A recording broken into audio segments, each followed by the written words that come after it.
Hello friends, welcome to affairs cloud learn to lead. स्वागत है आपका affairs cloud learn to lead में। मैं हूं आशु और आज हम डिस्कस करेंगे बहुत ही इंपॉर्टेंट करंट अफेयर 6 अगस्त 2021 के, जिसमें से आप दो बेस्ट इमेजेस देख रहे हो। लेकिन आज हम बहुत ही इंपॉर्टेंट करंट अफेयर्स को डिस्कस करने वाले हैं, तो वीडियो को बिल्कुल लास्ट तक देखना है। और दोस्तों साथ ही साथ जो है वो आपने हमारी एप्लीकेशन को डाउनलोड कर लेना है, जिसका डिस्क्रिप्शन बॉक्स में लिंक जो है वो दिया हुआ है। और एप्लीकेशन का नाम क्या है? Careers cloud. और उसके बाद अपने अपने ईमेल आईडी के थ्रू लॉगिन करना है और क्रैक करंट अफेयर्स के ऊपर क्लिक करके आप 1 साल या फिर 2 साल की सब्सक्रिप्शन बाय कर सकते हैं, जिसका प्राइस ऑलरेडी बहुत कम है। लेकिन दोस्तों एक बात ध्यान में रखनी है कि 90 से 95% तक करंट अफेयर कोई भी एग्जाम में हमारे करवाए हुए करंट अफेयर से मिलेंगे। यही खासियत है अफेयर्स क्लाउड की। लेकिन दोस्तों ये करंट अफेयर किस तरह से कवर होंगे? हम डेली करंट अफेयर्स को कवर करेंगे, जिसमें 3 चीजें आपको मिलेंगी। डिटेल में current affair, question and answer format में, और एक होगा क्विज, जो कि आप हमारी एप्लीकेशन के ऊपर ही अटेम्प्ट कर सकते हो डेली बेसिस पे। वीकली सेक्शन होगा, वीकली में भी आपको 3 तरह की पीडीएफ्स मिलेंगी, डिटेल करंट अफेयर्स की, क्वेश्चन एंड आंसर फॉर्मेट, और एक होगा क्विज, जो कि आप हमारी एप्लीकेशन के ऊपर हर हफ्ते अटेम्प्ट कर सकते हो। मंथली सेक्शन होगा, मंथली में 4 तरह की पीडीएफ्स मिलेंगी, डिटेल करंट अफेयर की भी, क्वेश्चन एंड आंसर फॉर्मेट की भी। बेस्ट 100 करंट अफेयर्स में मिलेंगे आपको, वो भी क्वेश्चन एंड आंसर फॉर्मेट में। और एक दोस्तों आपको मिलेगी पॉकेट पीडीएफ, मतलब 2 लाइन में या 3 लाइन में आपको करंट अफेयर मिल जाएगा, ताकि आप जल्दी जल्दी में करंट अफेयर को रिवाइज कर सको अपने एग्जाम से पहले। और दोस्तों आपकी प्रेपरेशन को और बेहतर करने के लिए हम आपको दे रहे हैं 20 अलग अलग टॉपिक्स की पीडीएफ, मतलब एक टॉपिक से रिलेटेड जितनी भी न्यूज होंगी वो आपको एक ही पीडीएफ से मिल जाएंगी। तो इसका मतलब जिस भी टॉपिक को आपने रिवाइज करना है वो यहां से आप कर सकते हो। अगर आप बैंकिंग के स्टूडेंट हैं तो इसका मतलब आपको 3 चीजें अलग से मिलेंगी, डिटेल और क्वेश्चन एंड आंसर फॉर्मेट में करंट अफेयर सिर्फ बैंकिंग एंड इकोनॉमी के, और एक होगा क्विज, जो कि आप हमारी एप्लीकेशन के ऊपर अटेम्प्ट करोगे मंथली बेसिस पे, जो कि बैंकिंग एंड इकोनॉमी से ही रिलेटेड होगा। अगर जितना भी पास्ट करंट अफेयर है 2021 का वो एक ही पीडीएफ से रिवाइज करना चाहते हो तो आप एग्जाम पीडीएफ का यूज कर सकते हो। और दोस्तों स्पेशल करंट अफेयर के लिए आप बजट और इकोनॉमिक सर्वे को यूज करें, मतलब इसके अंदर आपको डिटेल भी मिलेगी और एक्सपेक्टेड क्वेश्चन एंड आंसर भी बताए जाएंगे, जो बजट और इकोनॉमिक सर्वे से आपसे पूछे जा सकते हैं। और दोस्तों अगर आप किसी स्टेट का एग्जाम दे रहे हैं तो आप स्टेट करंट अफेयर भी यहां से ले सकते हैं, क्योंकि हम हर स्टेट और यूनियन टेरिटरी को कवर कर रहे हैं। तो गाइज ये सारी सब्सक्रिप्शन कोई अलग अलग प्राइस पे नहीं मिल रही आपको, ये सारा कुछ आपको एक ही सब्सक्रिप्शन के अंदर मिल जाएगा। सिर्फ आपने एप्लीकेशन को डाउनलोड करना है, लॉगिन करें ईमेल आईडी के थ्रू, और क्रैक करंट अफेयर्स के ऊपर क्लिक करके आप 1 साल या फिर 2 साल की सब्सक्रिप्शन बाय कर सकते हैं। और मैं सिर्फ रिक्वेस्ट करूंगा या एडवाइस करना चाहूंगा उन स्टूडेंट्स को जो कि अभी करंट अफेयर्स को स्टार्ट कर रहे हैं, तो अपने आप को अपग्रेड करने के लिए, हमेशा अपडेट रहने के लिए आप ये 2 साल की सब्सक्रिप्शन जरूर परचेज कर सकते हैं। और प्राइस यार बहुत कम है, इवन उसके ऊपर भी 10% एक्स्ट्रा डिस्काउंट दे रहे हैं अगर आप इस कोड का यूज करेंगे ASH10 का। और गाइस आप इस ईमेल आईडी पे हमें कांटेक्ट कर सकते हैं, इस नंबर पे आप हमें कांटेक्ट कर सकते हैं अगर आपकी कोई क्वेरी है। तो स्टार्ट करते हैं 6 अगस्त 2021 का करंट अफेयर। लेकिन उससे पहले आप लाइक कर दें वीडियो को, शेयर कर दें और चैनल को सब्सक्राइब कर दें। और दोस्तों आपने क्या करना है, आप टेलीग्राम ग्रुप को भी ज्वाइन कर सकते हो डिस्क्रिप्शन बॉक्स लिंक से, ताकि ऑफिशियल नोटिफिकेशन आपको मिल जाए। तो मोस्ट इंपॉर्टेंट क्वेश्चन के साथ स्टार्ट करेंगे और पहला क्वेश्चन है हमारा अपॉइंटमेंट से। किसको रीअपॉइंट किया गया है non executive chairman RBL bank का? तो दोस्तों इंपॉर्टेंट हो जाता है, क्योंकि हम बात कर रहे हैं एक बैंक की, खास करके जो एसबीआई का एग्जाम देंगे अभी। नॉन एग्जीक्यूटिव चेयरमैन जो है वो आरबीएल का किसको बनाया गया है? 2020 में उनको रीअपॉइंट किया गया था, लेकिन 1 साल के लिए किया गया था। अब इनको जो अपॉइंट किया गया वो 3 साल के लिए किया गया है। और नाम क्या है इनका? नाम है प्रकाश चंद्र। तो याद रखना है आंसर क्या होगा दोस्तों, इसका बी होगा। तो आप यहाँ पे प्रकाश चंद्र का फोटो देख सकते हो ताकि आपको थोड़ा सा याद रहे। और ये नॉन एग्जीक्यूटिव चेयरमैन बनाए गए आरबीएल बैंक के। और मैं आपको बताना चाहूंगा कि जो प्रकाश चंद्र हैं वो रिटायर्ड आईआरएस ऑफिसर हैं, मतलब इंडियन रेवेन्यू सर्विस के रिटायर्ड ऑफिसर हैं, 1973 बैच से संबंध रखते हैं। और दोस्तों इनको करंटली एडवोकेट और मेंबर ऑफ हाई कोर्ट और सुप्रीम कोर्ट बार एसोसिएशन भी बनाया गया है। लेकिन दोस्तों जो बाकी अपॉइंटमेंट्स देख रहे हो बहुत इंपॉर्टेंट है, खास करके विश्ववीर आहूजा। आपने कंफ्यूज नहीं कर लेना, क्योंकि विश्ववीर आहूजा बहुत बड़ी पोस्ट के ऊपर आरबीएल बैंक के, वो एमडी और सीईओ हैं दोस्तों आरबीएल बैंक के ही। तो कंफ्यूज नहीं करना, ये नॉन एग्जीक्यूटिव चेयरमैन की बात कर रहे हैं, ना कि हम एमडी और सीईओ की बात कर रहे हैं। अपूर्व चंद्रा की अपॉइंटमेंट जुलाई महीने में हुई थी, इंपॉर्टेंट है। चेयरमैन लगाए गए हैं गवर्निंग बॉडी के, किसके? इंटरनेशनल लेबर ऑर्गेनाइजेशन के। याद रखना है चेयरमैन इंटरनेशनल लेबर ऑर्गेनाइजेशन की गवर्निंग बॉडी के। नेक्स्ट एक मोस्ट इंपॉर्टेंट अपॉइंटमेंट आप यहां पे देख रहे हो नुपुर चतुर्वेदी की। इनको रिसेंटली सीईओ लगाया गया है दोस्तों भारत बिल पेमेंट सिस्टम का। इंपॉर्टेंट है, एसबीआई में क्वेश्चन मिल सकता है आपको। भारत बिल पेमेंट सिस्टम का सीईओ जो है वो इनको बनाया गया है, जो कि एनपीसीआई जो है वो देखता है। तो याद रखना दोस्तों ये सारी चीजें। अगले क्वेश्चन के ऊपर बढ़ेंगे। Border road organisation constructed world's highest road in which state और यूटी। देखो मोस्ट इंपॉर्टेंट क्वेश्चन आ गया, क्योंकि बॉर्डर रोड ऑर्गेनाइजेशन की तरफ से वर्ल्ड की हाईएस्ट रोड जो है, मतलब हाईएस्ट एल्टीट्यूड हाईएस्ट हाइट पे जो है वो रोड बनाई गई है, कौन सी स्टेट और यूटी में बनाई गई। अगर हाईएस्ट की बात करेंगे, देखो दोस्तों हिमालयन स्टेट्स में ही बनाया जा सकता है, लेकिन आप जो यहाँ पे ऑप्शंस देख रहे हो वो भी सारी हिमालयन स्टेट्स की हैं, तो आंसर इसका क्या होगा, लद्दाख होगा दोस्तों। बी जो है वो आंसर होगा। और जो पहले ये रिकॉर्ड था वो किसी और कंट्री के अंदर था, लेकिन अब जो है वो ये रिकॉर्ड इंडिया के पास है। और इसकी हाइट देखो आप कितने फीट पे बनाया, 19,300 फीट पे हमने इसको बनाया है। आप यहाँ पे देख सकते हो कौन से पास की बात हो रही है, यहाँ पे उमलिंगला। जहां भी ला वर्ड को देखो, ला का मतलब ही क्या होता है, पास। तो ये हाईएस्ट रोड हो जाएगी, मोटरेबल रोड, जहां पे व्हीकल जा सकता है। और माउंट एवरेस्ट के बेस कैंप से भी दोस्तों जो है उसकी हाइट ज्यादा है। और ये रोड की टोटल लेंथ कितनी है, 52 किलोमीटर लॉन्ग। और टर्मेक रोड का मतलब बहुत ही सिंपल होता है कि इसमें एक ऐसा मटेरियल यूज किया जाता है जो कि बहुत ही रेजिलिएंट होता है, मतलब आप कह सकते हो उसमें वेदर का कोई इफेक्ट नहीं होता और उसमें आ जा सकते हैं, मतलब उसमें आप गाड़ियों को चला सकते हैं। तो मोटरेबल पास है, कौन से पास के पास बनाया गया, उमलिंगला पास, जो कि लद्दाख में स्थित था दोस्तों, याद रखना है। और कितनी हाइट पे, 19,300 फीट की हाइट पे है। इससे पहले ये रिकॉर्ड जो है वो बोलीविया, जो कि साउथ अमेरिका के अंदर है कंट्री, उसका था, जो कि एक वॉल्केनो उनका जो है वो कनेक्ट होता था उससे, जिसका नाम था उतरुंकु। लेकिन दोस्तों उसकी हाइट कितनी थी, 18,953। लेकिन अगर आप इसकी हाइट देखोगे ऑलमोस्ट 400 जो है वो फीट ज्यादा है, ऑलमोस्ट 400 फीट जो है वो ज्यादा है, क्योंकि इसकी हाइट जो है वो 19,300 फीट है। तो दोस्तों ये सारी चीजें याद रखनी है, इससे लद्दाख को जरूर फायदा होगा, उनकी सोशल और इकोनॉमिक कंडीशन फायदा होगा, और साथ ही साथ टूरिज्म भी जो है वो क्या होगा, यहाँ पे इंक्रीज होगा।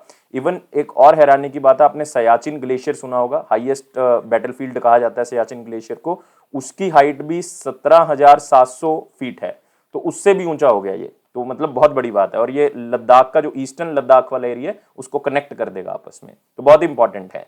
तो याद रखना है कौन सी स्टेट, यूटी की बात कर रहे हैं, लद्दाख की। और दोस्तों राधा कृष्ण माथुर जो हैं वो इसके हेड है, मतलब लेफ्टिनेंट या लेफ्टिनेंट गवर्नर हैं। लेकिन इसमें एक नेशनल पार्क और एक फेस्टिवल मनाया जाता है जिसका नाम क्या है, हेमिस। अगले क्वेश्चन के ऊपर आते हैं, जो कि मोस्ट इंपॉर्टेंट क्वेश्चन तो खत्म कर चुका है, लेकिन वेरी इंपॉर्टेंट क्वेश्चंस में आगे बढ़ेंगे। वीडियो को लाइक करना है, शेयर करना है और चैनल को सब्सक्राइब करना है दोस्तों। अगर पहली बार वीडियो को देख रहे हो, टेलीग्राम ग्रुप को ज्वाइन कर लें डिस्क्रिप्शन बॉक्स लिंक से।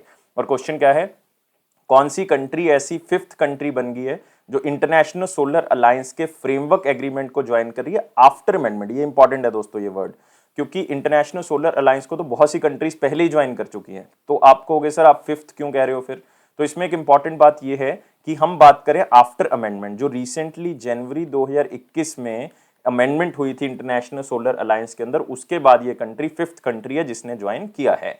और इसका मतलब ये कंट्री कौन सी है, जर्मनी है दोस्तों, जिसने रिसेंटली ज्वाइन किया है। तो आप देख सकते हो जर्मनी जो है वो ऐसी 5वीं कंट्री बन चुकी है जिसने इंटरनेशनल सोलर अलायंस को ज्वाइन किया। और इंटरनेशनल सोलर अलायंस नाम से पता लग रहा है क्या काम करता होगा यार, इसमें सोलर एनर्जी को प्रमोट करने के बारे में बात होती है, ताकि हम फॉसिल फ्यूल्स लाइक कोल है, हमारे पास पेट्रोल है, इनके ऊपर डिपेंडेंस क्या कर सकें, कम कर सकें। और पेरिस क्लाइमेट एग्रीमेंट जो कि 2015 में साइन हुआ था, उसको भी अच्छे तरह से इंप्लीमेंट करके सोलर एनर्जी के ऊपर काम कर सकें, ताकि जो हमारा आप कह सकते हो कि इन्वायरमेंट है वो भी साफ हो सके, और सोलर एनर्जी के ऊपर डिपेंडेंस बढ़ा के हम फॉसिल फ्यूल की कंजम्पशन भी कम कर सकें। और जो नई अमेंडमेंट जनवरी में हुई थी दोस्तों, वो क्या थी, वो थी कि जो इंटरनेशनल सोलर अलायंस की मेंबरशिप है वो यूनाइटेड नेशन के जो मेंबर्स हैं 193 कंट्रीज, उनके लिए भी ओपन कर दी है। पहले ये सिर्फ ये होता था कि जो सिर्फ ट्रॉपिक्स के अंदर कंट्रीज सिचुएटेड हैं, सिर्फ ट्रॉपिकल एरिया के अंदर, वहीं इसकी मेंबर्स बन सकती थी। लेकिन अब कह दिया गया कि यूनाइटेड नेशन की जो मेंबर है वो भी मेंबर बन सकते हैं, यहीं इसके अंदर अमेंडमेंट जो है वो की गई थी। और इंटरनेशनल सोलर अलायंस के बारे में दोस्तों याद रखना है, ये प्राइम मिनिस्टर मोदी जी और साथ में जो फ्रांस के प्रेसिडेंट थे फ्रैंकोइस होलैंड, उनकी तरफ से जो है वो इस इनिशिएटिव को जो है वो स्टार्ट किया गया था। तो ये बात आपने याद रखनी है। और कौन से ईयर में जो है वो इसको स्टार्ट किया गया था, इसको 2015 में ही स्टार्ट कर दिया गया था पेरिस क्लाइमेट एग्रीमेंट के साथ ही। और इंटरनेशनल सोलर अलायंस की रीसेंट अपॉइंटमेंट आपने याद रखनी है, इसके डायरेक्टर जनरल कौन बने हैं, डॉक्टर अजय माथुर। और दोस्तों हेडक्वार्टर कहां पे है इसका, गुरुग्राम हरियाणा के अंदर। अगले क्वेश्चन के ऊपर आएंगे दोस्तों। अगला क्वेश्चन है हमारे पास, which state signed MOU with Walmart, Vriddhi and Hakdarshak to support MSMEs. तो देखो दो ऑर्गेनाइजेशंस के साथ, वॉलमार्ट तो आपने सुना होगा, बड़े बड़े शोरूम्स हैं, हर तरह का सामान बेचते हैं, ऐसी एक प्लेटफॉर्म और है हकदर्शक। तो इन दोनों के साथ मिलके जो है वो इन्होंने पैक्ट साइन किया ताकि एमएसएमईज को, मतलब micro small and medium enterprises को सपोर्ट कर सकें। और ये स्टेट दोस्तों फिर से कौन सी है, हरियाणा की बात करें, अभी हम हेडक्वार्टर की बात कर रहे थे इंटरनेशनल सोलर अलायंस का, वो भी हरियाणा में था, गुरुग्राम में, लेकिन ये भी जो है वो पैक्ट किसका है, हरियाणा का है। तो हरियाणा गवर्नमेंट की तरफ से ये पैक्ट जो है वो साइन किया गया। इसके पीछे दोस्तों लक्ष्य क्या है, इसके पीछे लक्ष्य है कि जो रूरल एरियाज के प्रोडक्ट्स हैं, ध्यान से सुनियो, जो स्टेट के हैंडलूम प्रोडक्ट्स हैं, जो हैंडीक्राफ्ट है, हाथ से बनाने वाले लोग काम करते हैं, उनके प्रोडक्ट्स जो हैं वो वॉलमार्ट या हकदर्शक प्लेटफॉर्म पे जो है वो बेचे जा सके, ताकि जो है वो क्या किया जा सके, इनको आगे बढ़ाया जा सके। तो आप देख सकते हो मेन इस एमओयू का यही फोकस है कि एमएसएमईज के जो प्रोडक्ट्स हैं, ये छोटे छोटे जो अभी मैं बात कर रहा था, वो इंटरनेशनल मार्केट तक पहुंच सके और ई कॉमर्स कंपनीज के थ्रू पहुंच सके, जैसे वॉलमार्ट हो गया, हकदर्शक हो गया, इनके थ्रू जो है वो पहुंच सके। और हकदर्शक जो है वो एक काम और भी करेगा, हकदर्शक जो है वो एक रिसर्च रिपोर्ट तैयार करेगा कि पूरे इंडिया में जो भी स्टेट्स हैं उनकी देखेगा कौन सी बेस्ट वेलफेयर रनिंग स्कीम्स हैं, और उसको हरियाणा को बताएगा, और हरियाणा उसको इंप्लीमेंट करेगा अपने one block one product scheme के अंदर। देखो एक चलता है one district one product scheme, वो यूपी में भी चल रहा है, हरियाणा में भी चल रहा है, मध्य प्रदेश में भी चल रहा है, बहुत सी स्टेट्स में चल रहा है। लेकिन वन ब्लॉक वन प्रोडक्ट मतलब हम वन डिस्ट्रिक्ट से भी नीचे आ चुके हैं, तो इसका मतलब ये और भी बेहतर हो सकता है। ये हरियाणा गवर्नमेंट ने रिसेंटली स्टार्ट किया था। और इन प्रोडक्ट्स के अंदर एमएसएमईज जो हैं वो 24 कंट्रीज के साथ कनेक्ट की जाएंगी, ताकि उनका सामान जो है वो वहां पे बेचा जा सके और इनको जो है वो लाभ मिल सके, इनको जो है वो प्रॉफिट हो सके। और जो हरियाणा के चीफ मिनिस्टर मनोहर लाल खट्टर जी, उन्होंने एक एप्लीकेशन और एक वेब पोर्टल भी लॉन्च किया है, मुख्यमंत्री अंत्योदय परिवार उत्थान योजना। मतलब परिवार को हम किसी तरह से फाइनेंशियली लाभ पहुंचा सकें, उनको पैसों से लाभ जो है वो दे सकें, और इसके लिए वो यूज करेंगे परिवार पहचान पत्र का। और इसका लक्ष्य क्या है परिवार पहचान पत्र का, कि 1 लाख गरीब फैमिलीज को 2021 के अंदर हमने जो है वो आइडेंटिफाई करके हमने उनको फाइनेंशियल हेल्प प्रोवाइड करनी है। तो इसमें होगा क्या, इस स्कीम के अंदर लाइक मुख्यमंत्री अंत्योदय परिवार उत्थान योजना के अंदर इनको 6 डिपार्टमेंट के साथ जो है वो जोड़ा जाएगा। 6 डिपार्टमेंट्स फिर देखेंगे इन 1 लाख फैमिलीज को कि कौन सी स्कीम्स का लाभ हो सकता है, ताकि इनको ऊपर उठाया जा सके फाइनेंशियल लेवल पे। कैसे उठाएंगे, इनको 1 लाख रुपए तक की, याद रखना है 1 लाख रुपए तक की इनकी एनुअल इनकम में वृद्धि करनी है इन स्कीम्स के साथ जोड़ के। और ये तो लक्ष्य है दोस्तों पहला, और फिर बाद में वो कहते हैं कि इनकी इनकम 1.8 लाख तक बढ़ा देंगे। मतलब इनकी एनुअल इनकम में इंक्रीज करना है अलग अलग स्कीम्स का बेनिफिट देके, 6 डिपार्टमेंट्स के साथ जोड़ के। कौन से कार्ड्स के थ्रू, ये है पहचान पत्र स्कीम और ये है हरियाणा की स्कीम। तो याद रखना है दोस्तों जो भी चीजें मैंने बताई हैं, खास करके हरियाणा के स्टूडेंट, क्योंकि HCS का एग्जाम आ रहा है 12 सितंबर को, तो ये सारी चीजें आपको काम आएंगी। और दोस्तों हरियाणा के जो चीफ मिनिस्टर मनोहर लाल खट्टर जी, गवर्नर रिसेंटली अपॉइंट किए गए हैं बंडारू दत्तात्रेय जी। और ये याद रखना है ये पहले कौन सी स्टेट के थे, हिमाचल प्रदेश के थे। और यहाँ पे आपको 2 नेशनल पार्क मिलेंगे, कालेसर नेशनल पार्क मिलेगा और एक कौन सा मिलेगा, सुल्तानपुर नेशनल पार्क। अगले क्वेश्चन के ऊपर बढ़ते हैं। Who has partnered with the Central Warehousing Corporation to offer storage facilities for the farmers producer organization? मतलब मैं बात कर रहा हूं कि फार्मर्स प्रोड्यूसर ऑर्गेनाइजेशन जो पैदा करेंगी वो अपना सामान कहां पे रख सकती हैं, तो सेंट्रल वेयर हाउसिंग कॉर्पोरेशन में रख सकती हैं, अगर वो फार्मर प्रोड्यूसर ऑर्गेनाइजेशन जो है वो किसके द्वारा रिकमेंड की गई है, नाबार्ड के द्वारा रिकमेंड की गई है। तो ये टाई अप जो है वो बेसिकली किसके साथ हुआ है, नाबार्ड के साथ हुआ है। तो आप देख सकते हो NABARD, national bank for agriculture and rural development, इनका जो है वो CWC के साथ टाई अप हुआ है, ताकि फार्मर्स प्रोड्यूसर ऑर्गेनाइजेशन को CWC जो है वो बेटर स्टोरेज फैसिलिटी दे सके। क्या इसके लिए कोई रेंट लिया जाएगा, बिल्कुल लिया जाएगा, लेकिन नाबार्ड जो है वो कहता कि हम प्रमोट कर रहे हैं फार्मर्स प्रोड्यूसर ऑर्गेनाइजेशन को, तो आप 30% डिस्काउंट जो है वो फ्लैट दिया जाएगा। मतलब CWC की तरफ से कह दिया गया है कि हम 30% जो है वो क्या देंगे, डिस्काउंट देंगे। इससे क्या होगा, जो हमारा एग्रीकल्चर इंफ्रास्ट्रक्चर है वो इंप्रूव हो जाएगा। और ये पैक्ट जो है वो 5000 से भी ज्यादा फार्मर्स प्रोड्यूसर ऑर्गेनाइजेशन को इंडिया के अंदर स्टोरेज फैसिलिटी प्रोवाइड करेगी। और इस CWC जो मतलब हमारे पास सेंट्रल वेयर हाउसिंग कॉर्पोरेशन है, उसका सिर्फ यही काम नहीं है, वो क्या करेंगे, इनको असिस्ट भी करेंगे फार्मर्स को कि आप किस तरह से सामान को बाहर बेच सकते हो, कार्गो का यूज कर सकते हो, मतलब एयरप्लेन का यूज कर सकते हो, ट्रांसपोर्टेशन किस तरह से कर सकते हो, पेस्ट कंट्रोल किस तरह से, ये भी चीजें जो है वो सिखाएगा ये CWC FPOs को। मतलब एक अच्छा पैक्ट साइन किया गया है, जिसमें जो है वो स्टोरेज फैसिलिटी भी मिल जाएगी उनको, साथ में आप कह सकते हो कि सुजेशंस भी मिल जाएंगे, और इससे क्या होगा कि जो फार्मर के पास सरप्लस पड़ा होगा वो रखने की एक जगह भी मिल जाएगी, ताकि उसका कोई सामान जो है वो खराब ना हो, जो भी उसने फसल बोई है वो खराब ना हो। तो ये बहुत ही मतलब अच्छा काम हो सकता है, और अगर उनको अच्छी स्टोरेज फैसिलिटी मिल जाती है तो प्राइसेस भी कम हो सकते हैं, क्योंकि स्टोरेज फैसिलिटी की कॉस्ट जो है वो कम हो गई है। तो ये पैक्ट दोस्तों साइन करवाया है नबार्ड की तरफ से। नबार्ड मतलब मैं बात कर रहा हूँ national bank for agriculture and rural development, 1982 में बनाया गया था। इंदिरा गांधी जी उस टाइम पे प्राइम मिनिस्टर थी। हेडक्वार्टर जो है वो इसका मुंबई था। और दोस्तों एक बात याद रखनी है, chairman doctor G.R.. Chintala, doctor G.R.. Chintala. अगले क्वेश्चन के ऊपर, एक बुक लिखी गई है ए बेगम एंड ए रानी। ये किसने लिखी है? देखो ये बुक का जो मतलब मायना है वो बहुत ही अच्छा है। बेगम का मतलब यहाँ पे क्या है, मैं बात कर रहा हूँ बेगम हजरत महल की।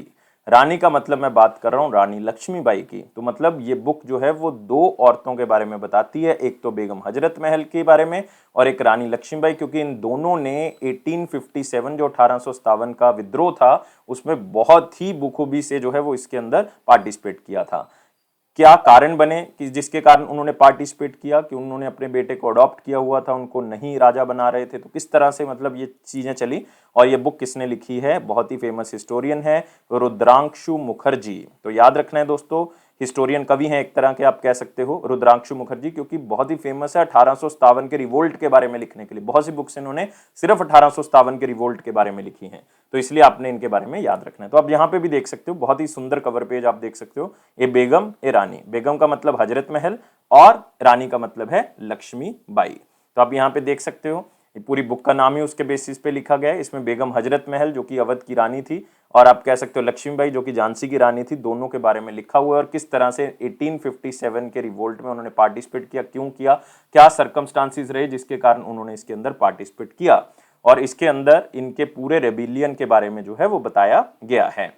तो इस क्वेश्चन के अंदर सारी चीजें कवर हो चुकी हैं, लेकिन यहाँ पे आप ऑप्शंस देख सकते हो दोस्तों, बहुत ही इंपॉर्टेंट ऑप्शंस है और बहुत ही इंपॉर्टेंट बुक्स यहाँ पे लिखी हुई हैं। अमिताभ घोष की तरफ से एक बुक लिखी गई थी रिसेंटली, बहुत ही फेमस ऑथर हैं, द लिविंग माउंटेन। तो याद रखना है कौन सी बुक लिखी गई है, the living mountain. Nitin Gokhale, इन्होंने बुक लिखी थी मनोहर पारिकर के बारे में। यार मतलब बहुत ही अच्छे मिनिस्टर भी थे और साथ ही साथ गोवा के चीफ मिनिस्टर भी रह चुके हैं Manohar Parrikar ji. Brilliant mind simple life. ऐसी संदीप मिश्रा, ये एसबी क्वेश्चन पूछ सकता है, ये बुक लिखी गई थी द्युति चंद के ऊपर, फर्स्ट ओपन होमोसेक्सुअल प्लेयर। आपने याद रखना है फियर्सली फीमेल, याद रखोगे कौन सी बुक है, फियर्सली फीमेल। तो तीनों याद रखनी है, फियर्सली फीमेल जो है वो द्युति चंद के ऊपर है। अगले क्वेश्चन के ऊपर आते हैं, कौन से बैंक ने हिटैची पेमेंट्स के साथ जो है वो टाई अप किया है ताकि वो सर्विसेज प्रोवाइड कर सके ई रूपी वाली। तो ई रूपी आपको रिसेंटली पता है कि मोदी जी ने इसको क्या किया था, लॉन्च किया था। बहुत ही अच्छा प्लेटफॉर्म है कि पहले जाता था कि डायरेक्ट कैश जो है उस बंदे के अकाउंट में जाता था जिस बंदे को सरकार ने कोई बेनिफिट देना होता था, चाहे वो सब्सिडी है चाहे कुछ भी है। लेकिन अब सरकार कहती है कि अब सीधा अकाउंट में नहीं डाला करेंगे, पहले आपके यहाँ पे एक वाउचर भेजा करेंगे या एक कूपन भेजा करेंगे आपके मोबाइल पे, वो मैसेज के थ्रू, और क्यूआर कोड भी भेजा करेंगे। तो आप क्या कर सकते हो, उस वाउचर को दिखा के जो है वो पेमेंट ले सकते हो। वो किसी भी बैंक से ले सकते हो जो भी टाई अप्स हैं उनके, तो उनसे ले सकते हो। अब ये दोस्तों रिसेंटली स्टार्ट किसने किया है, एसबीआई ने। एसबीआई पेमेंट्स ने हिटैची पेमेंट के साथ टाई अप किया है और ई रूपी ट्रांजेक्शन्स को वो इनके साथ मिलकर करेंगे और अपनी एप्लीकेशन के ऊपर करेंगे। मतलब कौन सी एप्लीकेशन के ऊपर, योनो, मतलब you only need one application के ऊपर। तो आप देख सकते हो यहाँ पे एसबीआई पेमेंट्स और हिटैची पेमेंट ने पार्टनरशिप की है ताकि वो ई रूपी प्लेटफॉर्म को क्या कर सके, लॉन्च कर सकें। और दोस्तों ये बात याद रखनी है कि पहली बार पूरे इंडिया में इंप्लीमेंट करने वाला जो बैंक है वो कौन सा है, एसबीआई पेमेंट्स है, और इन्होंने महाराष्ट्र के अंदर इसकी शुरुआत कर भी दी है। और ई रूपी क्या है वो मैं बता चुका हूं। इससे क्या होगा कि जो मर्चेंट्स हैं वो यूपीआई वाउचर का यूज कर सकते हैं, फीचर का, योनो एसबीआई मर्चेंट एप्लीकेशन के ऊपर, और यूपीआई ई वाउचर्स को वहां पे रिडीम कर सकते हैं, मतलब वहां से उनको पैसे मिल सकते हैं। और एसबीआई पेमेंट्स के बारे में दोस्तों जरूर याद रखना है, एसबीआई पेमेंट एक ज्वाइंट वेंचर है एसबीआई बैंक का और हिटैची का, हिटैची पेमेंट सर्विसेज का। और हेडक्वार्टर इसका कहां पे है, मुंबई में। और इसके एमडी और सीईओ कौन है, गिरी कुमार। याद रखना है गिरी कुमार एम नायर पूरा नाम है, चाहे ओनली गिरी कुमार याद कर लें। अगले क्वेश्चन के ऊपर आते हैं, किसने लॉन्च किया है क्वेस्ट स्टडी। याद रखना है क्वेस्ट स्टडी, ताकि हेल्थ केयर सिस्टम को इंडिया के अंदर इंप्रूव किया जा सके। अगर आप क्वेस्ट का मतलब निकाल लेते हो तो हम ऑप्शंस को कुछ एलिमिनेट कर सकते हैं। क्वेस्ट का मतलब है, क्यू का मतलब है क्वालिटी, यू का मतलब है अपग्रेडेशन, ई का मतलब है इनेबल्ड बाय, एस का मतलब है स्पेस टेक्नोलॉजी। तो मतलब स्पेस टेक्नोलॉजी के थ्रू हमने जो आप कह सकते हो कि हमारा पूरा हेल्थ सिस्टम है उसको इंप्रूव करना है। तो अगर आप कहोगे ये क्वेस्ट स्टडी जो है वो हेल्थ सिस्टम के लिए लॉन्च की गई है अपग्रेड करने के लिए, तो किसी स्पेस एजेंसी की तरफ से की गई है, क्योंकि इसमें लास्ट के वर्ड्स क्या हैं, स्पेस टेक्नोलॉजी। तो स्पेस टेक्नोलॉजी मतलब हम इसरो भी ले सकते हैं, डीआरडीओ भी ले सकते हैं, हम बार्क भी ले सकते हैं। तो एचएएल को आउट कर देते हैं, लेकिन आंसर इसमें जो बेस्ट आंसर आएगा, क्योंकि स्पेस के लिए जाना किसको जाता है, इसरो के लिए, तो आंसर क्या होगा इसका, बी होगा। तो इंडियन स्पेस रिसर्च ऑर्गेनाइजेशन जो है वो इंडियन हॉस्पिटल्स को अपग्रेड करने के लिए एक स्टडी जो है वो उन्होंने की है, जिसके थ्रू हम best to best health system बना सकते हैं।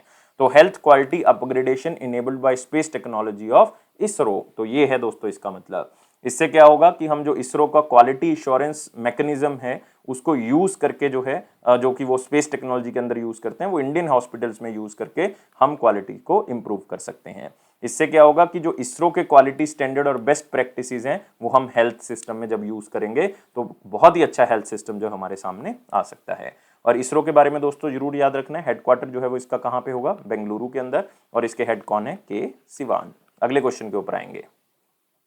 Governors can also pardon prisoners including death row under which article. तो देखो आपने बहुत बार सुना है कि प्रेसिडेंट अगर किसी को जो है वो फांसी की सजा हुई है, डेथ पेनल्टी हुई है, तो उसको प्रेसिडेंट ही माफ कर सकते हैं, गवर्नर जो है वो माफ नहीं कर सकते, क्योंकि प्रेसिडेंट को आर्टिकल 72 के अंदर जो है वो पावर दी गई है कि वो माफ कर सकते हैं, लेकिन गवर्नर को 161 मतलब 161 आर्टिकल के अंदर पावर दी गई थी कि वो सजा को कम कर सकते हैं, वो सजा को आप कह सकते हो कि किसी ग्राउंड पे और उसका करेक्टर चेंज कर सकते हैं, वो मतलब और सारी पावर्स हैं, सिर्फ जो पार्डन करने की पावर है डेथ सेंटेंस में वो प्रेसिडेंट के पास थी, लेकिन अदरवाइज गवर्नर भी पार्डन कर सकते हैं बाकी केसेस में, लेकिन डेथ रो में सिर्फ प्रेसिडेंट के पास थी। लेकिन अब सुप्रीम कोर्ट के रिसेंटली बेंच ने कहा है कि अब गवर्नर भी पार्डन कर सकते हैं।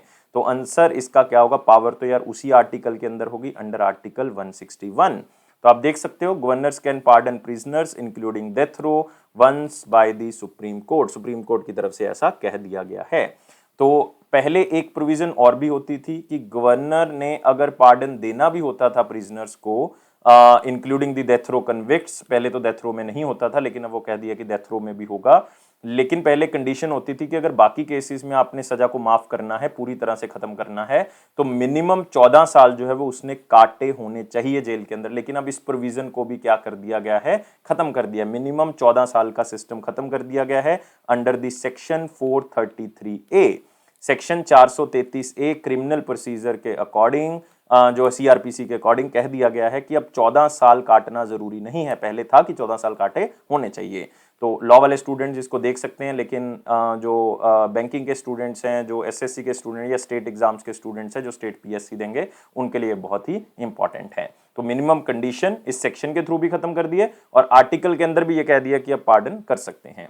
और ये पावर जो है वो गवर्नर अपनी मर्जी से नहीं यूज कर सकते, ये किसके कहने पे करेंगे, स्टेट गवर्नमेंट के कहने पे करेंगे। मतलब गवर्नर की अपनी मर्जी की पावर नहीं है, स्टेट गवर्नमेंट के कहने पे करेंगे। और एक और बात, गवर्नर डिनाई मतलब मना भी नहीं कर सकते, स्टेट गवर्नमेंट ने जो कहा वो बाइंडिंग है, गवर्नर के ऊपर मानना ही पड़ेगा। मतलब इसका मतलब स्टेट गवर्नमेंट अगर सजा माफ करवाना चाहती है गवर्नर को कह के, तो वो उनको करनी ही पड़ेगी, मना नहीं कर सकते। लेकिन अब तक सिर्फ ये पावर प्रेसिडेंट के पास थी, अब गवर्नर के पास भी आ चुकी है। और दोस्तों याद रखना है, मैं बता चुका हूं प्रेसिडेंट के पास कौन से आर्टिकल के अंदर, 72 के पास, और गवर्नर के पास आर्टिकल 161 के अंदर ये कह दिया गया है। और मैं आपको एक बात यहां पे और बताना चाहूंगा कि प्रेसिडेंट के पास या गवर्नर के पास और भी पावर्स होती हैं। जैसे कि एक पावर आपने पार्डन तो देख लिया कि पूरी तरह से सजा को क्या कर देना, माफ कर देना। एक उनके पास होती है कम्यूट या कम्यूटेशन, हम क्या देते हैं उसको। कम्यूट का मतलब है कि पुनिशमेंट को क्या कर देना, कम कर देना। लाइक अगर मैं कहूं कि डेथ पेनल्टी है, डेथ पेनल्टी को लाइफ इंप्रिजनमेंट में कन्वर्ट कर देना। तो पहले तो मौत की सजा थी लेकिन उम्र कैद की कर दी गई, तो उसको कम कर देना किसी तरह से, तो उसको क्या कहते हैं, कम्यूट या कम्यूटेशन। नेक्स्ट है हमारे पास रिप्रीव। क्या है, रिप्रीव। रिप्रीव का मतलब है कि अगर फांसी की सजा हुई है तो उसके ऊपर रोक लगा देना, किसी तरह से एग्जीक्यूशन के ऊपर स्टे लगा देना या उसके ऊपर डिले कर देना उसको, तो उसको हम क्या कहते हैं, रिप्रीव। तो ताकि वो अपनी जो उनको पावर्स हैं, जो उनके पास राइट्स हैं, वो यूज़ कर सके, बंदा कैदी जो है वो यूज़ कर सके, और वो प्रेसिडेंट को अपनी माफ़ी की गुहार अगर लगाना चाहता है, उसको लगता है कि वो इनोसेंट है, तो वो लगा सकता है। तो इसलिए उनके ऊपर जो स्टे लगाई जाती है। नेक्स्ट है हमारे पास रिस्पाइट। रिस्पाइट का मतलब है कि पुनिशमेंट को जो है वो कम करना स्पेशल केसेस में, लाइक प्रेगनेंसी है, मेंटल हेल्थ ठीक नहीं है, या कोई बीमार है, तो उस केस में आपने जो है वो पनिशमेंट को कम कर देना, उसको कहते हैं रिस्पाइट। एक होता है रेमिशन। रेमिशन का मतलब है कि सजा जो है वो उसका नेचर जो है वो वहीं रहेगा। लाइक अगर मैं कहूंगा कि बहुत सख्त सजा दी गई है 10 साल की, तो रहेगी सख्ती, उसको 7 साल में कन्वर्ट कर देना, मतलब सिर्फ टाइम पीरियड कम कर देना सजा का। क्योंकि दो तरह की होती है, एक थोड़ी सी कम सख्त होती है, ये जज के ऊपर होता है कि वो कौन सी देता है, तो उसके ऊपर है। तो उसके लिए हम वर्ड यूज करते हैं राइग्रस इंप्रिजनमेंट, मतलब बहुत ही सख्त इंप्रिजनमेंट। तो उसमें जो है वो राइग्रस ही रहेगी, वो सख्ती रहेगी, लेकिन सिर्फ टाइम पीरियड जो है वो क्या हो जाएगा, कम, उसको हम कहते हैं रेमिशन। ये सारी पावर जो है वो गवर्नर के पास है आर्टिकल 161 के अंदर, प्रेसिडेंट के पास है आर्टिकल 72 के अंदर। तो एक बहुत ही इंपॉर्टेंट क्वेश्चन हमने कवर कर लिया है पॉलिटी का, याद रखना है इसको। अगले क्वेश्चन के ऊपर आते हैं। Which state launched India's first earthquake early warning mobile application for alerting its people about the onset of earthquake, ताकि स्टेट के लोगों को बताया जा सके कि अर्थक्वेक आने वाला है। हम अर्ली वार्निंग, लाइक कुछ टाइम पीरियड पहले अगर वो डिटेक्ट कर लेती है एप्लीकेशन, तो ये बहुत ही अच्छा है, ताकि लोगों को बचाया जा सके, जान माल के नुकसान से लोगों को बचाया जा सके। और ये स्टेट कौन सी हमारे पास, उत्तराखंड है दोस्तों। आंसर क्या होगा इसका, बी होगा। तो आप देख सकते हो ये एप्लीकेशन आईआईटी रुड़की की तरफ से तैयार की गई है, ये भी याद रखना है, खास करके उत्तराखंड के स्टूडेंट। और अर्थक्वेक वार्निंग सिस्टम एप्लीकेशन जो है वो तैयार की गई, इसका नाम है उत्तराखंड भूकंप अलर्ट। तो आप नाम से ही आइडिया लगा सकते हो, भूकंप अलर्ट मतलब आपको अर्थक्वेक के अलर्ट के बारे में वो बता देगा। तो आपको एप्लीकेशन का नाम नहीं पूछा जाएगा, क्योंकि इसके आगे उत्तराखंड लिखा हुआ है, तो शायद एप्लीकेशन ना पूछे एग्जामिनर, क्योंकि क्लियर है कि स्टेट। लेकिन अगर एप्लीकेशन कह दिया तो वो आपको यूनिवर्सिटी या आपको इंस्टीट्यूशन पूछ सकता है कि आईआईटी रुड़की की तरफ से ये बनाई गई है। इसमें आपको रियल टाइम इंफॉर्मेशन मिल जाएगी, ये डिटेक्ट कर लेगा अर्थक्वेक के ओरिजिनेट होने का, और उसके बाद जो है वो साथ ही साथ वार्निंग इशू कर देगा, ताकि जो नुकसान होना है उससे पहले पहले हम लोगों को इवैक्यूएट कर सके, लोगों को निकाल सकें। तो इसमें किसी जान माल के नुकसान से लोगों को बचाया जा सकता है। और दोस्तों उत्तराखंड के बारे में याद रखेंगे, रिसेंटली नए चीफ मिनिस्टर बनाए गए हैं, कौन, पुष्कर सिंह धामी। तो याद रखना है कौन बनाया गया, पुष्कर सिंह धामी। गवर्नर कौन है, बेबी रानी मौर्य। और यहाँ पे आपको बहुत इंपॉर्टेंट नेशनल पार्क्स मिल जाएंगे दोस्तों। जिम कॉर्बेट जो कि इंडिया का पहला नेशनल पार्क है, मतलब ओल्डेस्ट नेशनल पार्क है। राजा जी आपको यहाँ पे मिल जाएगा, राजा जी नेशनल पार्क। एक आपको मिल जाएगा गोविंद पशु नेशनल पार्क। और एक आपको मिलेगा नंदा देवी जो कि एक बायोस्फीयर रिजर्व भी है। एक आपको मिलेगा वैली ऑफ फ्लावर्स। तो देखो 5 हो गए हैं, Jim Corbett, Rajaji, Govind Pashu Vihar, Nanda Devi and valley of flowers national park. अगले क्वेश्चन के ऊपर आते हैं। अपेडा जो कि एग्रीकल्चर की एक बहुत इंपॉर्टेंट ऑर्गेनाइजेशन, उन्होंने एमओयू साइन किया है किसी यूनिवर्सिटी के साथ, ताकि एग्रीकल्चरल और जो प्रोसेस्ड फूड्स हैं उनका एक्सपोर्ट बढ़ाया जा सके। स्पेशली कौन सी स्टेट के अंदर, कर्नाटका के अंदर। क्योंकि ये जो इंस्टीट्यूशन है, जो हम यूनिवर्सिटी की बात कर रहे हैं, ये कहाँ पे है, ये कर्नाटका के अंदर है। और दोस्तों आपको 2 ऑप्शंस के अंदर एक ही दिखेगा, university of agriculture science, university of agriculture science. तो आंसर जो है वो ए और सी होगा। तो इसका मतलब ए और सी। लेकिन ये institution university of agriculture science है कहाँ पे, ये दोस्तों आपको मिलेगा बेंगलुरु के अंदर। कहाँ पे, बेंगलुरु। तो आंसर जो है वो यूनिवर्सिटी ऑफ एग्रीकल्चर साइंस होगा, यूएएस होगा। बहुत सी स्टेट्स में यूएस इंस्टीट्यूशन, लेकिन हम बेंगलुरु वाले की बात कर रहे हैं। और अपेडा मतलब agriculture and processed food products export development authority. तो ये एग्रीकल्चर एक्सपोर्ट को क्या करेगी, बढ़ाएगी। तो इन्होंने इसी इंस्टीट्यूशन के साथ साइन किया है, ताकि वो agriculture and processed food products का एक्सपोर्ट स्पेशली कर्नाटका के अंदर जो है वो क्या कर सके, इंक्रीज कर सके। और इससे क्या होगा कि जो फार्मर्स हैं उनको भी जो है वो ये रहेगा कि हम बेस्ट टू बेस्ट जो हैं वो फार्मिंग प्रोडक्ट्स यूज करें और अपनी क्वालिटी को क्या करें, बढ़ाएं। तो इससे बाय डिफॉल्ट क्वालिटी जो है वो इंप्रूव होगी, और हमारा जो एक्सपोर्ट है एग्रीकल्चर के अंदर वो भी बढ़ेगा, और हमारी अलग अलग कंट्रीज के साथ टाई अप भी जो है वो इंक्रीज होंगे। और इवन दोनों, लाइक आप कह सकते हो पेडा ने और यूनिवर्सिटी ऑफ एग्रीकल्चर साइंस ने कहा है कि हम एक सेंटर ऑफ कैपेसिटी बिल्डिंग भी बनाएंगे, कहाँ पे, इसी इंस्टीट्यूशन के अंदर, ताकि फार्मर्स को और ज्यादा जागरूक किया जा सके, स्टूडेंट्स को और ज्यादा जागरूक किया जा सके एग्रीकल्चर एक्सपोर्ट के बारे में। क्योंकि एग्रीकल्चर एक्सपोर्ट अब एक ऐसा सेक्टर रह गया है जिसके थ्रू हम एग्रीकल्चर को क्या कर सकते हैं, इंप्रूव कर सकते हैं, जिसके थ्रू हम एग्रीकल्चर को आगे बढ़ा सकते हैं। तो इस चीज को याद रखना है दोस्तों। यहाँ पे ऑर्गेनाइजेशन अपेडा और इंस्टीट्यूशन है यूनिवर्सिटी ऑफ एग्रीकल्चर साइंस। तो वेरी इंपॉर्टेंट क्वेश्चंस भी खत्म कर चुके हैं, इंपॉर्टेंट क्वेश्चंस के ऊपर आते हैं, लेकिन वीडियो को लाइक शेयर और यार चैनल को सब्सक्राइब कर देना। ये वो चीजें हैं जिससे आप हमें मोटिवेट करोगे और हम आपके लिए और बहुत से इनिशिएटिव लेके आ सकते हैं। लेकिन दोस्तों एक बात याद रखनी है, आप हमारे टेलीग्राम ग्रुप को भी ज्वाइन कर सकते हैं, डिस्क्रिप्शन बॉक्स में लिंक दिया हुआ है। नेक्स्ट है, what is the target of loan disbursement under the प्रधानमंत्री मुद्रा योजना, जो कि 2021-22 के फाइनेंशियल ईयर में यूज किया जाएगा। मतलब प्रधानमंत्री मुद्रा योजना एक ऐसी योजना है जिसके थ्रू जो है वो लोन दिए जाते हैं। 3 तरह के लोन दिए जाते हैं इसके अंदर, मैं आपको बहुत बार इसके बारे में पहले भी बता चुका हूं। एक शिशु लोन दिया जाता है, एक जो है वो किशोर लोन दिया जाता है, और एक है तरुण लोन दिया जाता है।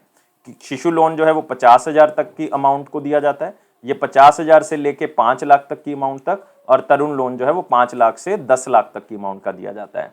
और इसका मतलब मैक्सिमम टू मैक्सिमम 10 लाख रुपए तक का आप बिना सिक्योरिटी के लोन जो है वो ले सकते हो।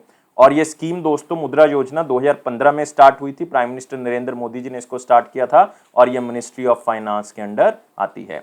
और दोस्तों एक बात और याद रखेंगे इसके अंदर कि 2020-21 के बजट में, 2020-21 के बजट में कह सकते हो, या बाद में सरकार ने इसको थोड़ा सा बढ़ा दिया था, 2021 में जो ये पैसा दिया गया था 3.21 ट्रिलियन दिया गया था। तो इस बार ज्यादा नहीं है, इस बार कम है आगे से, तो आप लिखो यहाँ पे $3 ट्रिलियन। $3 ट्रिलियन नहीं है, इंडियन रुपीस में है, ये बात याद रखो। ट्रिलियन डॉलर तो मतलब बहुत बड़ी बात हो जाएगी। 3 ट्रिलियन रुपीस जो है वो दिए जाएंगे। Micro units development and refinance agency, ये मुद्रा की एब्रीविएशन है, याद रखना है। मुद्रा का मतलब जो है बेसिकली क्या है, micro units development and refinance agency. इस बार इसलिए कम कर दिया क्योंकि कोविड के कारण जो emergency credit line guarantee scheme चली हुई है, छोटे बिजनेसमैन को जो लोन देने की बात हो रही है, तो उसमें पैसा ज्यादा चला गया, इसलिए इसमें थोड़ा सा कम कर दिया गया है।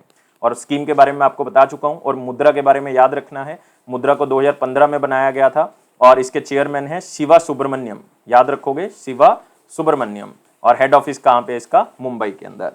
तो अगले क्वेश्चन के ऊपर आते हैं, जो कि एक आप इमेज से करोगे, जो कि कैबिनेट अप्रूवल, रिसेंटली कैबिनेट के अंदर जो है वो अप्रूवल हुआ है 5 अगस्त को। तो 3 अप्रूवल्स जो है वो उसमें इंपॉर्टेंट है, जो याद रखोगे, जिसमें 2 ज्यादा इंपॉर्टेंट है और जिसमें पहला मोस्ट इंपॉर्टेंट है। फास्ट ट्रैक स्पेशल कोर्ट्स, जिसकी टाइमलाइन 2021 में खत्म हो रही थी, अब उसको 2 साल और बढ़ा दिया गया है, 2023 तक बढ़ा दिया गया है। और दोस्तों आपको पता होना चाहिए कि ये फास्ट ट्रैक स्पेशल कोर्ट्स जो हैं वो बेसिकली क्यों बनाई गई हैं। फास्ट ट्रैक स्पेशल कोर्ट्स जो हैं वो बनाई गई थी ताकि स्पीडी ट्रायल हो सके, मतलब जल्दी से जल्दी जो है वो केस सॉल्व हो सके, उनको जस्टिस मिल सके। जो सेक्सुअल क्राइम के विक्टिम्स हैं, जिनके साथ सेक्सुअल क्राइम हुआ है, उनको जल्दी से जल्दी जो है वो जस्टिस मिल सके। और इसमें स्पेशली उनको ध्यान में रखा जाता है जो पॉक्सो एक्ट के अंदर आती हैं। पॉक्सो एक्ट का मतलब है protection of child from sexual offences. इसका मतलब यहां से क्लियर है कि इनकी भी स्पेशल कोर्ट्स हैं, जो कि फास्ट ट्रैक कोर्ट्स हैं, स्पेशली 389 कोर्ट्स 1023 में से, याद रखना टोटल कितनी है, 1023 फास्ट ट्रैक कोर्ट्स हैं, उसमें से 389 जो है वो सिर्फ पॉस्को कोर्ट्स हैं। तो इसको आप थोड़ा सा याद रखोगे। और पॉक्सो क्या है, ये स्टेट सिविल सर्विस में पूछ लिया जाता है, तो इस चीज को याद रखेंगे। और दोस्तों फिर है समग्र शिक्षा स्कीम, 5 साल का टाइम पीरियड बढ़ा दिया गया है, फाइनेंशियल ईयर 2026 तक कर दिया गया है। 2021-22 से लेके 2025-26 तक का इसका टाइम पीरियड हो चुका है। और समग्र शिक्षा अभियान के अंदर आपको पता ही है कि हमने प्री स्कूल से लेके क्लास 12 तक के बच्चों को शिक्षा प्रदान करनी है। ये स्कीम समग्र शिक्षा अभियान 2018 में लॉन्च की गई थी। इसके अंदर सर्व शिक्षा अभियान और भी जो एजुकेशन से रिलेटेड स्कीम थी उसको इकट्ठा कर दिया गया। और इसमें right to children to free and compulsory education जो एक्ट है 2009 का, उसको इंप्लीमेंट किया जाता है, मतलब फ्री एजुकेशन को इसके अंदर इंप्लीमेंट किया जाता है। नेक्स्ट एक memorandum of understanding MOU sign हुआ है दोस्तों 2 इंस्टीट्यूशंस के बीच में, एक इंडिया की है, एक हमारे पास नीदरलैंड्स की है। और दोनों इंस्टीट्यूशन के आप नाम जो है वो देख सकते हो, एक तो है Indian institute of space science and technology IIST, और एक है TU डेल्फ्ट, ये नीदरलैंड का है, मतलब डेल्फ्ट यूनिवर्सिटी ऑफ टेक्नोलॉजी। तो दोनों में टाई अप हुआ है कि साइंस एंड टेक्नोलॉजी से रिलेटेड, रिसर्च से रिलेटेड हम आपस में काम करेंगे। तो ये ज्यादा इंपॉर्टेंट नहीं है, लेकिन ये पहले दोनों इंपॉर्टेंट हैं। नेक्स्ट आते हैं दोस्तों वन लाइनर इंपॉर्टेंट पॉइंट्स में। वन लाइनर में पहला पॉइंट है कि जो हमारा सेंट्रल बोर्ड है इनडायरेक्ट टैक्सेस और कस्टम का, उसने कहा है कि हम इंडियन कस्टम की कंप्लायंस के लिए हम क्या कर रहे हैं कि इंफॉर्मेशन पोर्टल लॉन्च कर रहे हैं। उस इंफॉर्मेशन पोर्टल के अंदर जो है वो 12,000 से ज्यादा जो है आपको कस्टम टैरिफ आइटम्स के ऊपर, मतलब कितना टैक्स लगेगा, क्या क्या चीजों के ऊपर टैक्स लग रहा है, वो आपको इंफॉर्मेशन दी जाएगी ताकि लोगों को पहले ही पता लग जाए कि इतना टैक्स यहाँ पे लग रहा है। Next, government of Assam, NABARD और असम का ही एक इंफ्रास्ट्रक्चर यूनिट के बीच में जो है वो एक टाई अप हुआ है ताकि वहां पे हम प्रोजेक्ट्स को डेवलप कर सकें। तो एक तो नाबार्ड है दोस्तों, इसमें ऑलरेडी बात कर चुके हैं, असम है, और एक है हमारे पास असम इंफ्रास्ट्रक्चर फाइनेंसिंग अथॉरिटी। तो एमओयू साइन हुआ कि अलग अलग प्रोजेक्ट्स को हम असम के अंदर जो है वो लॉन्च कर सकें, जैसे कि इंजीनियरिंग एंड मेडिकल कॉलेजेस हैं, यूनिवर्सिटीज़ हैं, स्कूल्स हैं, स्टेडियम्स हैं, टूरिस्ट सेंटर्स हैं, कोल्ड स्टोरेज है। अगले 3 साल का ये टाई अप किया गया है। और असम के बारे में जो है वो आप यहाँ पे याद रख सकते हो, बहुत ही इंपॉर्टेंट नेशनल पार्क है, 7 नेशनल पार्क है दोस्तों। कुछ बता देता हूँ, रिसेंटली ऐड किया हुआ है Dehing Patkai national park, Raimona national park, Kaziranga मिल जाएगा, मानस मिल जाएगा, और हिमंत बिस्वा जो है वो यहाँ के चीफ मिनिस्टर हैं। नेक्स्ट, आईएनएस विक्रांत, इंडिया का पहला इंडिजीनियस एयरक्राफ्ट करियर जो है वो उसके सी ट्रायल स्टार्ट हो चुके हैं। तो आईएनएस विक्रांत इंडिया में बना हुआ पहला ऐसा जो है वो इंडियन नेवी का शिप है जिसका नाम जो है वो पुराने शिप से ही रखा गया था, जो आईएनएस विक्रांत ही था। तो ये इंडिया का पहला एयरक्राफ्ट करियर था आईएनएस विक्रांत, जो कि 1971 में इंडिया और पाकिस्तान की वॉर में यूज हुआ था। तो उसको जो है वो 1997 में हमने डीकमीशन कर दिया था, तो उसी के नाम से हमने अब जो हमने खुद अपने मटेरियल से तैयार किया, 76% मटेरियल हमारा है इसमें, तो वो आईएनएस विक्रांत है दोस्तों। और आपको पता होना चाहिए कि अभी इंडियन गवर्नमेंट के पास, या आप कह सकते हो नेवी के पास जो है वो सिर्फ एक ही ऐसा जो है वो करियर है, एयरक्राफ्ट करियर है, जिसमें आप समुद्र से जो है वो जहाजों को लैंड कर सकते हो, उड़ा सकते हो, तो वो है आईएनएस विक्रमादित्य, आईएनएस विक्रमादित्य। लेकिन अब दूसरा हो जाएगा आईएनएस विक्रांत, और सी ट्रायल जो है वो लास्ट फेज होता है किसी भी आप कह सकते हो एयरक्राफ्ट करियर का ट्रायल का। नेक्स्ट, आरबीआई ने बैंक्स को इंप्लीमेंट करने के लिए जो करंट अकाउंट की गाइडलाइंस हैं वो अक्टूबर 2021 का टाइम दे दिया है। तो पहले ये टाइमलाइन जो है वो दोस्तों जुलाई 2021 तक की थी, और ये गाइडलाइंस के तहत कहा गया था कि जो बिजनेसमैन जो करंट अकाउंट को खोलना चाहते हैं वो नहीं खोल पाएंगे अगर उनके ऊपर ऑलरेडी देनदारी है, मतलब ऑलरेडी वो पैसा ले चुके हैं बैंक से, चाहे वो ओवरड्राफ्ट है चाहे क्रेडिट ले चुके हैं, तो वो इसको नहीं यूज कर। अब ये अक्टूबर 2021 तक की गाइडलाइन जो है वो इंप्लीमेंट करेगा हर बैंक। गवर्नमेंट ऑफ इंडिया और वर्ल्ड बैंक का टाई अप हो गया है $250 मिलियन के लिए loan agreement under the drip phase 2। तो सबसे पहले ड्रिप का मतलब होता होना चाहिए dam rehabilitation and improvement project, उसका फेज 2 जो है वो स्टार्ट होगा, जो कि वर्ल्ड का लार्जेस्ट डैम मैनेजमेंट प्रोग्राम है कि डैम्स को किस तरह से सेफ रखना है, किस तरह से यूज करना है, पानी का कितना लेवल होना चाहिए, ये सारी चीजें असिस्ट करता है ये प्रोग्राम, और वर्ल्ड बैंक के साथ मिलकर किया है। वर्ल्ड बैंक के बारे में याद रखना है, 189 कंट्रीज मेंबर हैं। डेविड आर मालपास जो हैं वो इसके हेड हैं, 13th प्रेसिडेंट है बेसिकली वो वर्ल्ड बैंक के, और हेडक्वार्टर इसका वॉशिंगटन डीसी है। नेक्स्ट, हमारा जो इंडियन मेट्रोलॉजिकल डिपार्टमेंट है उसने जो है वो एग्रो ऑटोमेटिक वेदर स्टेशन जो है वो फार्मर्स के लिए बनाएंगे। कितने बनाएंगे? 200 बनाएंगे। और कहां पे बनाए जाएंगे? कृषि विज्ञान केंद्र में बनाए जाएंगे ये, और किसकी हेल्प से बनाए जाएंगे? Indian council of agriculture research की हेल्प से जो है उसको बनाया जाएगा, ताकि फार्मर्स को वेदर के बारे में जो है इंफॉर्मेशन मिल सके और वो उसके अकॉर्डिंग जो है वो फसल को आगे कर सकेंगे। नेक्स्ट आते हैं दोस्तों 5 अगस्त 2021 का क्वेश्चन, जो कि बहुत ही सिंपल क्वेश्चन था। उस मनी को हम क्या नाम देते हैं जो 1 दिन से ज्यादा के लिए दी गई हो, लेकिन 15 दिन से पहले पहले वो आपको मनी लौटा देता है under the call money market, उसको क्या नाम दिया जाता है? तो याद रखना है दोस्तों, मैं आपको 3 चीजें बताता हूं। एक होती है कॉल मनी, एक होती है टर्म मनी, एक होती है नोटिस मनी। अगर 1 दिन के अंदर अंदर पैसा दे दिया जाए, वापिस ले लिया जाए, तो उसको कहते हैं कॉल मनी। 1 दिन के लिए सिर्फ लोन लिया गया है तो उसको कहते हैं कॉल मनी। अगर 2 दिन से लेके 15 दिन मतलब 14 दिन के बीच बीच में अगर वो पैसा लेता है इतने टाइम पीरियड के लिए, तो उसको कहा जाता है नोटिस मनी। अगर मोर देन 14 डेज है, मतलब 15 दिन के बाद की बात हो जाए, तो उसको आप क्या कहते हो? Term money. तो यहां पे लिखा गया है कि 1 दिन से ज्यादा हो, 15 दिन से कम हो, मतलब 2 से 14, तो आंसर क्या होगा इसका? Notice money. तो कॉल मनी 1 दिन के लिए, term money more than 14 days, और नोटिस मनी 2 से लेके 14 दिन। सिंपल। अगले क्वेश्चन के ऊपर आते हैं। क्वेश्चन ऑफ द डे क्या कहता है? क्वेश्चन ऑफ द डे कहता है कि करेंसी डिपॉजिट रेशो क्या होती है, ये बताना है आपने। तो करेंसी डिपॉजिट रेशो, ऑप्शंस को थोड़ा सा ध्यान से पढ़ना इंपॉर्टेंट है कि करेंसी डिपॉजिट रेशो क्या होती है, क्योंकि ऑप्शंस थोड़े से लंबे हैं, तो ध्यान से पढ़ के जो है वो आंसर को करिए, जल्दबाजी में मत करियो। लेकिन मैं हर बच्चे से उम्मीद करता हूं कि वो क्वेश्चन पढ़ेगा भी, आंसर भी कमेंट बॉक्स में करेगा। लेकिन यार जितने भी बच्चे वीडियो को देख रहे होते हैं वो लाइक जरूर कर दिया करें वीडियो को, ये काम जरूर कर देना है। तो वीडियो को लाइक शेयर करें यार मैक्सिमम टू मैक्सिमम, चैनल को सब्सक्राइब कर लें, उम्मीद है कि आप ऐसा करोगे, और बेल बटन को प्रेस कर दें और टेलीग्राम ग्रुप को भी ज्वाइन कर लें ताकि ऑफिशियल नोटिफिकेशन मिलता रहे। और ये अफेयर्स क्लाउड का प्रॉमिस है कि आपके कॉन्फिडेंस को जरूर बूस्ट करेगा। इसी तरह से वीडियोस को देखते रहें, और गाइस हमेशा खुश रहें। खुश रहोगे तो एग्जाम जल्दी क्लियर होगा। लाइफ को बहुत ज्यादा सीरियस लेके काम नहीं करेंगे, खुश रहेंगे तो हर चीज जो है वो आपके साथ अच्छी होगी। Thank you guys, take care and bye bye.